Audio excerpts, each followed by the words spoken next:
అందరికీ నమస్తే అండి. ఈరోజు వచ్చేసి చాలా టేస్టీగా ఉండే గుత్తంకాయ కూర చాలా బాగుంటుంది. ఒక్కసారి చేసుకుంటే మళ్ళీ మళ్ళీ చేసుకోవాలి అనిపించే అంత బాగుంటుంది. సింపుల్గా చేసుకోవచ్చు, టేస్ట్ మాత్రం చాలా బాగుంటుంది.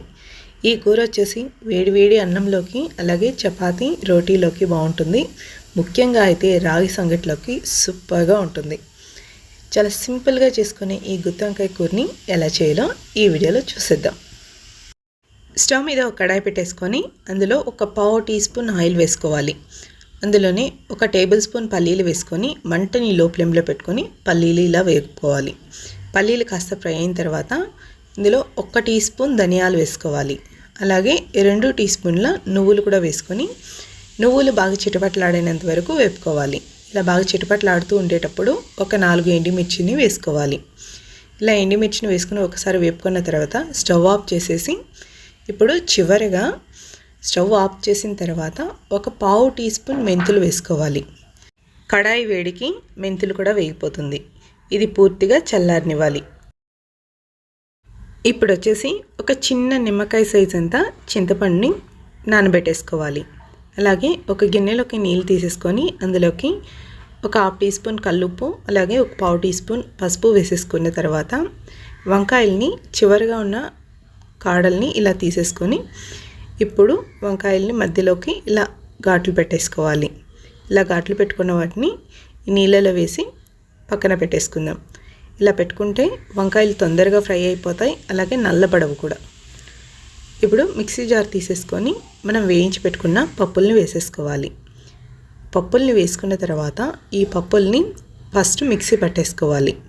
చాలా మెత్తటి పొడిగా కాకుండా కొంచెం ఇక్కడ చూపిస్తున్నట్టు ఇలా మిక్సీ పట్టేసుకోవాలి. ఇప్పుడు స్పూన్తో ఒకసారి ఇలా కలిపేసుకోవాలి, లేకపోతే ఈ పొడి అంతా మిక్సీకి అంటుకుపోతుంది, మసాలా పేస్ట్లో కలవదు. ఇలా కలుపుకున్న తర్వాత ఇప్పుడు ఇందులో ఒక 10-12 వెల్లుల్లి రెమ్మలు అలాగే చిన్న ఇంచు అల్లం ముక్క అలాగే మీడియం సైజులో ఉన్న ఒక ఉల్లిపాయ 2 టమాటాలని ఇలా చిన్న ముక్కలుగా కట్ చేసేసి వేసుకోవాలి. కొద్దిగా పసుపు అలాగే మీరు తినే కారాన్ని బట్టి కారపొడి వేసుకోవాలి. ఇది నార్మల్ కారపొడి అండి. అలాగే రుచికి సరిపడా ఉప్పు వేసుకోవాలి. ఇందులోనే కొద్దిగా కొత్తిమీర కూడా వేసుకొని నీళ్ళేమీ వేయకుండా మిక్సీ పట్టేసుకోవాలి. మరి మెత్తటి పేస్ట్లా కాకుండా ఇక్కడ చూపిస్తున్నట్టు ఇలా గ్రైండ్ చేసేసుకోవాలి. ఇలా మిక్సీ పట్టుకున్న ఈ మసాలాని ఇప్పుడు వంకాయల్లోకి కూడా స్టఫ్ చేసుకోవాలి. ఇలా వంకాయల్లోకి మసాలా అన్నీ స్టఫ్ చేసుకొని వీటిని పక్కన పెట్టేసుకుందాం. స్టవ్ మీద కడాయి పెట్టేసుకొని అందులోకి కూరకు సరిపడా ఆయిల్ వేసేసుకోవాలి. ఆయిల్ వేడైన తర్వాత ఒక హాఫ్ టీ స్పూన్ ఆవాలు ఒక హాఫ్ టీ స్పూన్ జీలకర్ర వేసుకొని అది బాగా చిటపట్లాడిన తర్వాత కొద్దిగా సన్నగా తరుక్కున్న ఉల్లిపాయ ముక్కలు వేసుకోవాలి. ఉల్లిపాయ ముక్కలు కొంచెం సేపు ఫ్రై చేసుకోవాలి. ఇలా ఫ్రై అయిన తర్వాత ఇందులోనే కొద్దిగా కరివేపాకు వేసుకొని ఇప్పుడు మనం వంకాయలకి స్టఫ్ చేసి పెట్టుకున్నాం కదా, ఆ వంకాయలను కూడా వేసేసుకోవాలి. ఇలా వేసుకున్న తర్వాత 1 నిమిషం పాటు వంకాయల్ని ఉల్లిపాయల్లో బాగా కలిసేలాగా కలిపేసుకోవాలి. ఇలా కలుపుకున్న తర్వాత మూత పెట్టి మంటని లో ఫ్లేమ్లో ఉంచి వంకాయల్ని మగ్గనివ్వాలి.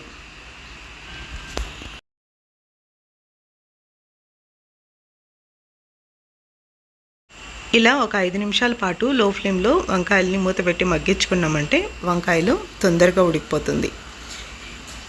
ఇలా ఒకసారి కలిపేసుకున్న తర్వాత మిగిలిన మసాలా పేస్ట్ని కూడా వేసేసుకొని ఈ మసాలా అంతా బాగా వంకాయలకు పట్టేలాగా కలిపేసుకోవాలి. ఇది అడిగంటిపోకుండా చూస్తూ కలుపుకోవాలి. ఈ మసాలా అంతా బాగా ఫ్రై అయిన తర్వాత ఇప్పుడు మూత పెట్టి ఇంకొక 2 నిమిషాల పాటు మగ్గనివ్వాలి. అడిగంటిపోతుంది, చూసి మధ్య మధ్యలో కలుపుకుంటూ ఉండాలి. ఇలా మసాలాలు వంకాయలు అంతా బాగా ఫ్రై అయిన తర్వాత ఇప్పుడు నానబెట్టుకున్న చింతపండు నుంచి గుజ్జు తీసి వేసుకోవాలి.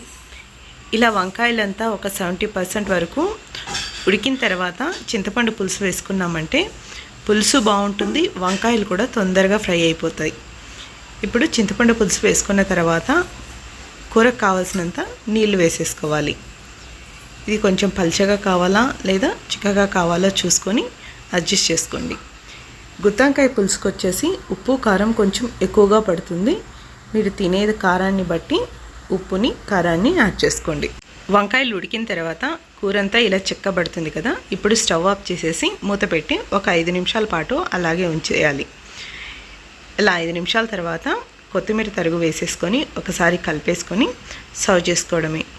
ఇది నాన్ వెజ్కి ఏమాత్రం తీసిపోని గుత్తంకాయ కూర ఇలా చేసుకుంటే మాత్రం చాలా అంటే చాలా బాగుంటుంది. చాలా సింపుల్గా చేసేసుకోవచ్చు కదా.